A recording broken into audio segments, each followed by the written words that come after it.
നമ്മൾ പഠിച്ച ഒപ്പിയോയിഡിൻ്റെ പേര് കറുപ്പ് എന്നാണ്. ഈ ഒപ്പിയോയിഡുകളിൽ തന്നെ നമ്മൾ പഠിച്ചതിൽ നാച്ചുറൽ ഒപ്പിയോയിഡ് ഉണ്ട്, സെമി സിന്തറ്റിക് ആയിട്ടുള്ള ഒപ്പിയോയിഡ് ഉണ്ട്, അതുപോലെ ഫുള്ളായിട്ട് ആർട്ടിഫിഷ്യലായിട്ട് സിന്തറ്റിക് ഉണ്ട്.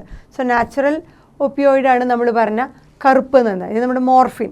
ആ മോർഫിൻ ഡയറക്റ്റ് അതിൻ്റെ യൂസ് ചെയ്യുമ്പോൾ ഒപ്പിയം പോപ്പി പ്ലാന്റിൻ്റെ ലാറ്റക്സ് ഡയറക്റ്റ് യൂസ് ചെയ്യുമ്പോൾ അത് നാച്ചുറൽ ഒപ്പിയോയിഡായിട്ട് മാറുന്നത്. അതായത് മയക്കുമരുന്നുകളുടെ കാറ്റഗറിയാണ് ഒപ്പിയോയിഡ് എന്ന് പറയുന്നത്.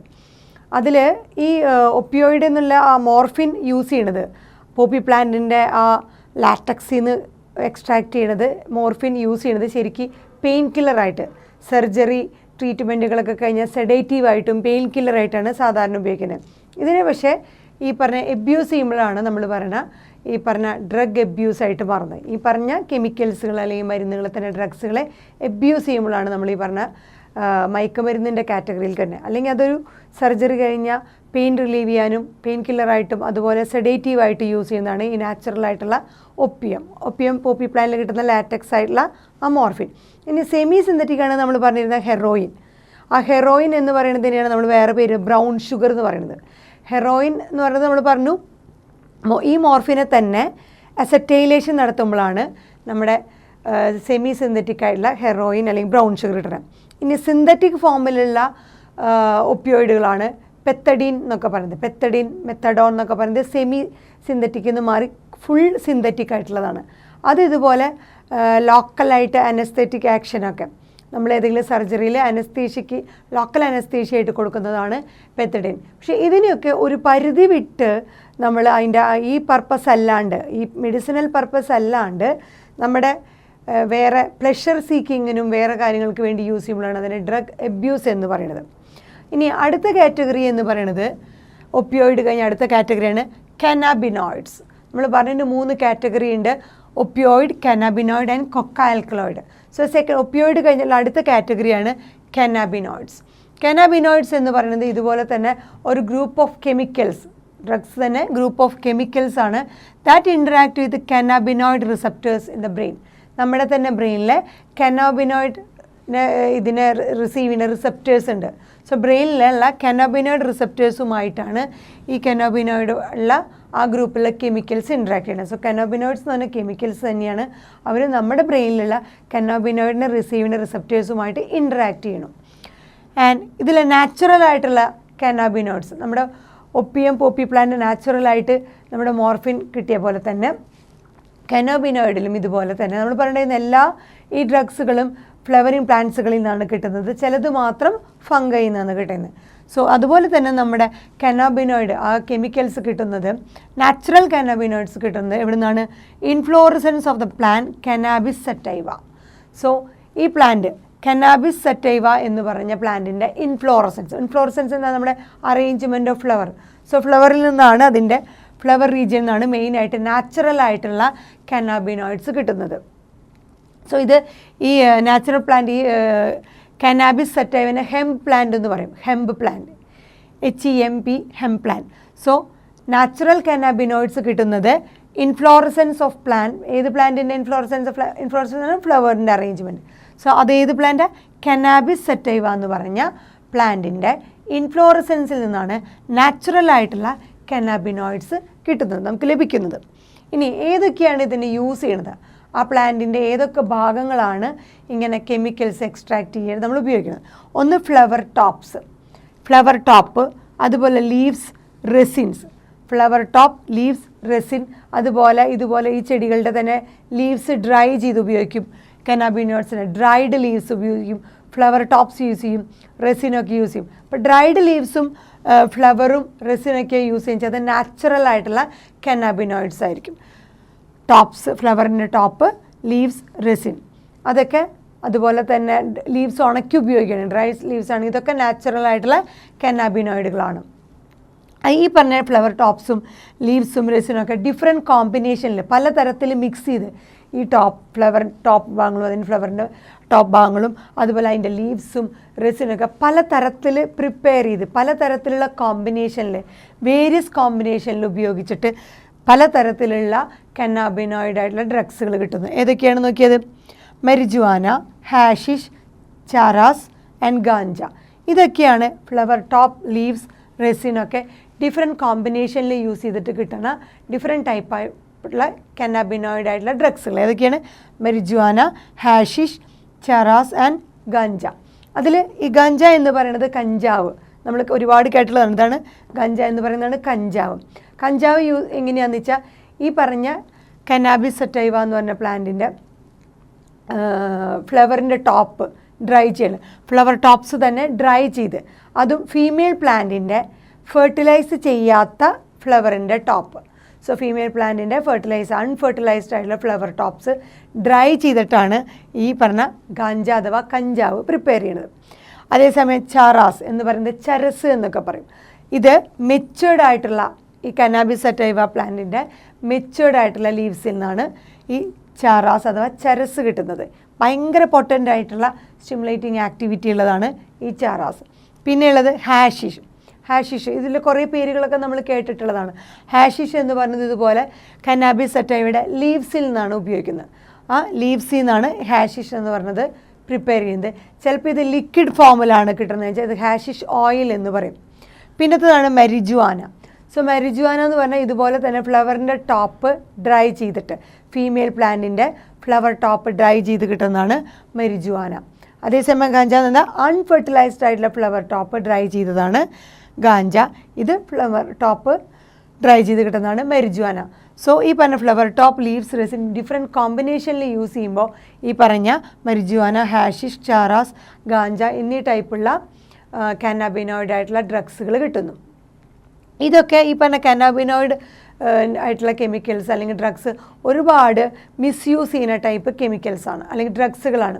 സ്പോർട്സ് പേഴ്സൺ, അതുപോലെ അത്ലറ്റിക് പേഴ്സൺസൊക്കെ അവരുടെ ഫിസിക്കൽ സ്റ്റാമിന കുറച്ച് നേരത്തേക്ക് കണ്ടിന്യൂസ് ആയിട്ട് വിഗറസ് ആയിട്ട് അവർക്ക് ഫിസിക്കൽ സ്റ്റാമിന നിർത്താനായിട്ട്, അവർക്ക് ടയേർഡ് ആവാണ്ട് ഫിസിക്കൽ സ്റ്റാമിന നിലനിർത്താനായിട്ട് ഇവർ ഇതിൻ്റെ ഈ പറഞ്ഞ കെമിക്കൽസ് അല്ലെങ്കിൽ ഡ്രഗ്സുകളൊക്കെ മിസ്യൂസ് ചെയ്യാറുണ്ട്. ഇതുപോലെ ഈ പറഞ്ഞ കന്നാബിനോയിഡ്സൊക്കെ ഇതുപോലെ പല ടൈപ്പ് പ്രോപ്പർട്ടി തരുന്നുണ്ട്. ഒരുപാട് നമുക്കൊരു യൂഫോറിയ എന്ന് പറഞ്ഞ ഒരു സെൻസേഷനൊക്കെ തരും. യൂഫോറിയ എന്നൊക്കെ പറഞ്ഞാൽ നമുക്ക് ഭയങ്കര ഇൻറ്റൻസ് ഹാപ്പിനെസ് ഒക്കെ തരുന്നതാണ്, എക്സൈറ്റ്മെൻ്റ് ഒക്കെ തരുന്നത്, അതുപോലെ വിഭ്രാന്തിയൊക്കെ തരുന്ന ടൈപ്പ് ഡ്രഗ്സുകളാണ് ഇതൊക്കെ. ഇനി ഈ കന്നാബിനോയിഡ്സിൻ്റെ ആക്ഷൻ എന്ന് പറയുന്നത് എങ്ങനെയാണ് കഴിക്കണത്, അല്ലെങ്കിൽ എങ്ങനെയാണ് അത് ഉള്ളിലേക്ക് എത്തുന്നത്? ഒന്നുകിൽ ഇൻഹെയിൽ ചെയ്യും, ഇൻഹലേഷനോ. നമ്മൾ ഒപ്പിയോയിഡ് പറയുന്നത് സ്നോട്ടിങ് അല്ലെങ്കിൽ ഇഞ്ചക്ഷനാണ്. സ്നോട്ടിങ് എന്ന് പറഞ്ഞാൽ നമ്മൾ നോസ്ട്രിൽസിലൂടെ നമ്മൾ എടുക്കുമ്പോഴാണ്, അതിനെ യൂസ് ചെയ്യുമ്പോഴാണ്, നെയ്സലായിട്ട് നമ്മളതിനെ അബ്സോർബ് ചെയ്തെടുക്കുമ്പോഴാണ് നമ്മളതിനെ ഒന്നുകിലും മൂക്കിൽ കൂടെ വലിക്കുക, അങ്ങനത്തേതാണ് സ്നോട്ടിങ് എന്ന് വെച്ചാൽ. അതേപോലെ തന്നെ ഇവിടെ കന്നാബിനോയിഡ്സും കൂടുതലായിട്ട് ഇൻഹലേഷൻ ആയിരിക്കും കൂടുതൽ ചെയ്യുക, അല്ലെങ്കിൽ ഓറൽ ഇഞ്ചക്ഷൻ ആയിരിക്കും. ഒന്നുകിൽ ഓറൽ ഇഞ്ചക്ഷൻ ആയിരിക്കും വായിലൂടെ, അല്ലെങ്കിൽ ഇൻഹെയിൽ ചെയ്തിട്ടാവും ഇത് യൂസ് ചെയ്യുക കന്നാബിനോയിഡ്സ്. ഇതിൻ്റെ ഇഫക്റ്റ് എന്ന് പറഞ്ഞാൽ നമ്മുടെ ബോഡിയിലെ cardiovascular system of the body, നമ്മുടെ ബോഡിയിലെ കാർഡിയോ വാസ്കുലാർ സിസ്റ്റത്തിനെയാണ് ഇത് എഫക്റ്റ് ചെയ്യുന്നത്, കന്നാബിനോയിഡ്സ് എഫക്റ്റ് ചെയ്യുന്നത്. സോ കൂടുതൽ എക്സൈറ്റ്മെൻറ്റുകളൊക്കെ ഉണ്ടാവും. ഇതാണ് cannabinoids type of chemicals. So cannabinoid chemicals നമ്മുടെ ബ്രെയിനിലെ കന്നാബിനോയിഡ് റിസപ്റ്റേഴ്സുമായിട്ട് ഇൻട്രാക്ട് ചെയ്യുന്നു. അതിനാൽ നാച്ചുറൽ കന്നാബിനോയിഡ്സുകൾ കിട്ടുന്നത് നമുക്ക് കന്നാബിൻ സറ്റൈവ എന്ന് പറഞ്ഞ പ്ലാന്റിൻ്റെ ഇൻഫ്ലോറസെൻസ് എന്നാണ്. ഇതുപോലെ നമ്മൾ ഫ്ലവറിൻ്റെ ടോപ്പ്, ലീവ്സ്, റെസിൻസ് ഒക്കെ ഡിഫറെൻറ്റ് കോമ്പിനേഷൻസിൽ യൂസ് ചെയ്യുമ്പോൾ നമുക്ക് കിട്ടുന്നതാണ് മരിജുവാന, ഹാഷിഷ്, ചാറ ആൻഡ് ഗാഞ്ച. ഇതൊക്കെ ഇത് നമ്മൾ ഇതിനെ യൂസ് ചെയ്യുന്ന ഒരു മെത്തേഡ് എന്ന് പറയുന്നത് ഒന്നുകിൽ ഇൻഹലേഷൻ വഴി അല്ലെങ്കിൽ ഓറൽ ഇഞ്ചക്ഷൻ വഴിയാണ്. അതുപോലെ ഇതിൻ്റെ ഇഫക്റ്റ് വരുന്നത് കാർഡിയോ വാസ്കുലാർ സിസ്റ്റത്തിലാണ്. ഇനി അടുത്ത കാറ്റഗറി ഓഫ് നമ്മുടെ ഈ ഡ്രഗ്സ് എന്ന് പറയുന്നത് അല്ലെങ്കിൽ കെമിക്കൽസ് കൊക്ക ആൽക്കലോയിഡാണ്. കൊക്ക ആൽക്കലോയിഡ്സ് എന്ന് പറയുന്നത് ഇതൊക്കെ നമ്മൾ ഈ പറഞ്ഞ ആ ഡ്രഗുകൾ തന്നെ, എല്ലാ ഡ്രഗ്സുകളും നമ്മൾ പറഞ്ഞ പ്ലാന്റ്സിൽ നിന്നാണ്. സോ ആ കെമിക്കൽസിനൊക്കെ മിസ്യൂസ് ചെയ്യുമ്പോഴാണ് നമ്മൾ ഡ്രഗ് അബ്യൂസ് എന്ന് പറയുന്നത്. സോ കൊക്ക ആൽക്കലോയിഡ് എന്ന് പറയുന്നത് കിട്ടുന്ന പ്ലാന്റ് കൊക്ക പ്ലാന്റ് ആണ്. So obtain from the coca plant. അതിൻ്റെ സയൻറ്റിഫിക് നെയിമാണ് എറിത്രോസൈലം കൊക്ക. സയൻറ്റിഫിക് നെയിമാണ് എറിത്രോസൈലം കൊക്ക. അതാണ് കൊക്ക ആൽക്കലൈഡ്. കൊക്ക ആൽക്കലൈഡ് തന്നെ കൊക്കെയിനാണ്, നമ്മൾ കേട്ടിട്ടുണ്ട് കൊക്കെയിൻ. സോ കൊക്ക പ്ലാന്റ് എന്ന് കിട്ടുന്നതാണ്. ആ കൊക്ക പ്ലാന്റാണ് എറിത്രോസൈലം കൊക്കെയിൻ എന്ന് പറയുന്നത്. സോ ഇത് കൂടുതലായിട്ട് കാണപ്പെടുന്നത് സൗത്ത് അമേരിക്കയിലാണ്, നേറ്റീവ് ടു സൗത്ത് അമേരിക്കൻ, അവിടെയാണിത്, അതിൻ്റെ സ്ഥലമാണ്, അതിൻ്റെ വാസസ്ഥലം എന്ന് പറയുന്നത് സൗത്ത് അമേരിക്കയിലാണ്. ഇനി ഇതിൻ്റെ ആക്ടിവിറ്റി എന്ന് പറയുന്നത് interfere with the transport of neuro transmitter dopamine. നമ്മുടെ ബ്രെയിനിലുള്ളതാണ് ഡോപ്പമൈൻ എന്ന് പറഞ്ഞത്. സോ ആ ഡോപ്പമൈൻ എന്ന് പറഞ്ഞ ന്യൂറോ ട്രാൻസ്മിറ്റർ, നമ്മുടെ ബ്രെയിനിലുള്ള ആ ഡോപ്പമൈൻ എന്ന് പറഞ്ഞ ന്യൂറോ ട്രാൻസ്മിറ്ററിൻ്റെ ആക്ടിവിറ്റീനെ അല്ലെങ്കിൽ അതിൻ്റെ ട്രാൻസ്പോർട്ടിന്, അത് ന്യൂറോ ട്രാൻസ്മിറ്ററാണ്, അതിൻ്റെ ട്രാൻസ്പോർട്ടിനുമായിട്ട് ഇൻ്റർഫിയർ ചെയ്യുന്നതാണ് കൊക്ക ആൽക്കലോയിഡ് അഥവാ കൊക്കെയിൻ. സോ കൊക്കെയിൻ എന്താ ചെയ്യണത്? നമ്മുടെ ന്യൂറോ ട്രാൻസ്മിറ്ററായ ഡോപ്പമൈനുമായിട്ട് ഇൻറ്ററാക്ട് ചെയ്യാണ് ചെയ്യുന്നത്. So interfere with transport of neuro transmitter dopamine. ഇനി ഇതിനെ കോമൺ ആയിട്ട് കൊക്ക ആൽക്കലോയിഡിനെ വിളിക്കുന്ന പേരാണ് കോക്ക് അല്ലെങ്കിൽ ക്രാക്ക്. നമ്മൾ പറഞ്ഞ കൊക്കെയിനെ വിളിക്കുന്ന പേര് കോക്ക് അല്ലെങ്കിൽ ക്രാക്ക്. നമ്മൾ ഒപ്പിയത്തിൻ്റെ പറയേണ്ടത് സ്മാക്ക് എന്ന് പറഞ്ഞില്ല, അതുപോലെ തന്നെ ഇതിനെ വിളിക്കുന്ന പേരാണ് കോക്ക് അല്ലെങ്കിൽ ക്രാക്ക്. ഇതുപോലെ യൂഷ്വലി സ്നോട്ട് ചെയ്തിട്ടാണ്, നെയ്സൽ രീതിയിലാണ്, നെയ്സൽ ഇഞ്ചക്ഷൻ വഴിയാണ് ഇതിനെ സ്നോട്ട് ചെയ്തിട്ടാണ് ഈ കൊക്ക ആൽക്കലോയിഡ്സ് അഥവാ കൊക്കെയിൻ, കോക്ക് അല്ലെങ്കിൽ ക്രാക്ക് ഇതൊക്കെ ഉപയോഗിക്കുന്നത്. ഇതിൻ്റെ ആക്ടിവിറ്റി നമ്മുടെ സെൻട്രൽ നെർവസ് സിസ്റ്റത്തിലാണ്. Potent stimulating action on central nervous system. നമ്മുടെ ബോഡിയിൽ സെൻട്രൽ നെർവസ് സിസ്റ്റത്തിൽ ഭയങ്കര സ്റ്റിമുലേറ്റിംഗ് ആയിട്ടുള്ള ആക്ഷൻസ് കൊടുക്കുന്നതാണ് കൊക്ക ആൽക്കലോയിഡ് ആയിട്ടുള്ള കൊക്കെയിൻ. ഇനി ഇത് നമുക്ക് തരുന്ന ഒരു ഫീലിംഗ് എന്ന് പറയുന്നത് സെൻസ് ഓഫ് യൂഫോറിയ. ഞാൻ പറഞ്ഞു യൂഫോറിയ എന്ന് പറഞ്ഞാൽ ഭയങ്കര ഇൻറ്റൻസ് ആയിട്ട് നമുക്ക് പറഞ്ഞറിയിക്കാൻ പറ്റാത്ത അത്രയ്ക്ക് അഗാധതയിലുള്ള ഒരു ഹാപ്പിനെസ് അല്ലെങ്കിൽ എക്സൈറ്റ്മെൻറ്റ്, ഇതാണ് ഈ പറഞ്ഞ കെമിക്കൽസ് നമുക്ക് തരുന്നത്.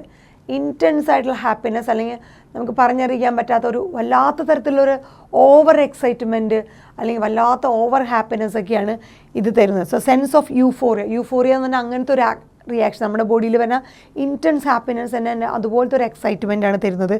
അതൊരു ഇൻക്രീസ്ഡ് എനർജി, നമ്മുടെ ബോഡി ഭയങ്കര അലേർട്ട് അല്ലെങ്കിൽ എക്സൈറ്റ്മെൻറ്റ്, വേക്ക്ഫുള്ളാവും, ആക്റ്റീവാവും, ഇതൊക്കെയാണ് ഇതിൻ്റെ ഒരു ഇത്. പക്ഷേ ഈ കെമിക്കൽസ് അല്ലെങ്കിൽ ഡ്രഗ് യൂസ് ചെയ്യാണ്ടാവുമ്പോൾ ഇതിൻ്റെയൊക്കെ നേരെ ഓപ്പോസിറ്റാവും. യൂസ് ചെയ്യാണ്ടാവുമ്പോൾ ഭയങ്കര ഡിപ്രസ്ഡ് ആവും, ഭയങ്കര ആങ്സൈറ്റി വരും, ഭയങ്കര റെസ്റ്റ്ലെസ് ഒക്കെ കാണിക്കും, റെസ്റ്റ്ലെസ്നെസ് നേച്ചറൊക്കെ കാണിക്കും. സോ ഇത് കിട്ടിക്കൊണ്ടിരിക്കുമ്പോൾ ഭയങ്കര ഓവർ എക്സൈറ്റ്മെൻറ്റ് അല്ലെങ്കിൽ യൂഫോറിയ നേച്ചർ, ഭയങ്കര അലേർട്ട് ആക്റ്റീവായിരിക്കും. ഇത് കിട്ടാണ്ടാവുമ്പോൾ ഭയങ്കര ഡിപ്രസ്ഡ്, ആങ്സൈറ്റി, അതുപോലെ റെസ്റ്റ്ലെസ് ആവും. ഇനി ഇതിൻ്റെ ഡോസേജ് കൂടിക്കഴിഞ്ഞാൽ, കൊക്കൈൻ്റെ ഡോസേജ് കൂടിക്കഴിഞ്ഞാൽ എക്സസ് വളരെ ആ ഡോസ് ഓവറായി കഴിഞ്ഞാൽ വരുന്നത് എന്താണ്? ഹാലോസിനേഷൻ. ഹാലോസിനേഷൻ എന്ന് പറഞ്ഞു കഴിഞ്ഞാൽ ഒരു തരം വിഭ്രാന്തി, മതിഭ്രമം അഥവാ വിഭ്രാന്തി എന്നാണ് ഹാലോസിനേഷൻ്റെ പേര്. ഹാലോസിനേഷൻ എന്ന് പറഞ്ഞാൽ നമുക്ക് ഇല്ലാത്ത കാഴ്ചകൾ, നേരിൽ റിയൽ അല്ലാത്ത കാഴ്ചകൾ അല്ലെങ്കിൽ ഒരു എക്സ്റ്റേണലായിട്ട് നമുക്ക് ഇവിടെ കാണാത്ത കാഴ്ചകൾ അല്ലെങ്കിൽ അങ്ങനത്തെ ഒരു ഫീലിംഗ് ഒക്കെ തോന്നിപ്പിക്കും. ഇല്ലാത്ത ഒരു വിഭ്രാന്തി എന്ന് പറയും. അതായത് എക്സ്റ്റേണൽ ഒബ്ജക്റ്റുകളുടെ സൗണ്ടുകൾ അല്ലെങ്കിൽ എങ്ങനെ എക്സ്റ്റേണൽ ഒബ്ജക്റ്റ് ഉണ്ട് എന്ന് തോന്നിപ്പിക്കുക, നമുക്ക് തോന്നിപ്പിക്കുകയാണ് ഇങ്ങനൊരു ഒബ്ജക്റ്റ് ഉണ്ട്, ഇങ്ങനൊരു സൗണ്ട് ഉണ്ട്. ആക്ച്വലി അങ്ങനെ ഒരു സൗണ്ടോ ഒബ്ജക്റ്റ് ഒന്നും ഇല്ല. സോ നമുക്ക് ലൈവിൽ പ്രസൻ്റായിട്ട് ഇല്ലാത്ത സാധനങ്ങൾ ഉണ്ട് എന്ന് അങ്ങനെ തോന്നിപ്പിക്കുന്ന ഒരു ഫീലിംഗ് ആണ് ഈ പറഞ്ഞ ഹാലോസിനേഷൻ. ചിലപ്പോൾ പ്ലസൻ്റ് എക്സ്പീരിയൻസ് ആയിരിക്കാം, ചിലപ്പോൾ അൺപ്ലസൻ്റ് എക്സ്പീരിയൻസ് ആയിരിക്കാം. സോ ഇതുപോലത്തെ ഇല്ലാത്ത ഒരു ഇമാജിനറി അങ്ങനത്തെ ഒരു കാഴ്ചകൾ നമ്മുടെ മുന്നിൽ ഉണ്ട് എന്ന് തോന്നിപ്പിക്കുന്ന ടൈപ്പ് ആക്ഷൻ ആയതുകൊണ്ട് ഇതിനെ വിഷൻ പ്രൊഡ്യൂസിങ് ഡ്രഗുകൾ എന്നാണ് കൊക്ക ആൽക്കലോയിഡിനെ. നമുക്ക് ഇല്ലാത്ത കാഴ്ചകൾ കാണിക്കുന്നത് വിഷൻ പ്രൊഡ്യൂസിങ് ഡ്രഗ്സ് ആണ്. ഇതൊക്കെയാണ് നമ്മൾ പറഞ്ഞ കാറ്റഗറിയിൽ വരുന്നത് ഒപ്പിയോയിഡ്, അതുപോലെ cannabinoids and coca alkaloids. Coca ആൽക്കലോയിഡ്സിലെ കൊക്കൈൻ തന്നെ ഭയങ്കര ഓവറായിട്ട് എക്സസ് ആയിട്ട് നമ്മൾ കൺസ്യൂം ചെയ്യുകയാണെങ്കിൽ നമുക്ക് വരുന്ന ഒരവസ്ഥയാണ് മതിഭ്രമം അഥവാ ഹാലോസിനേഷൻസ്.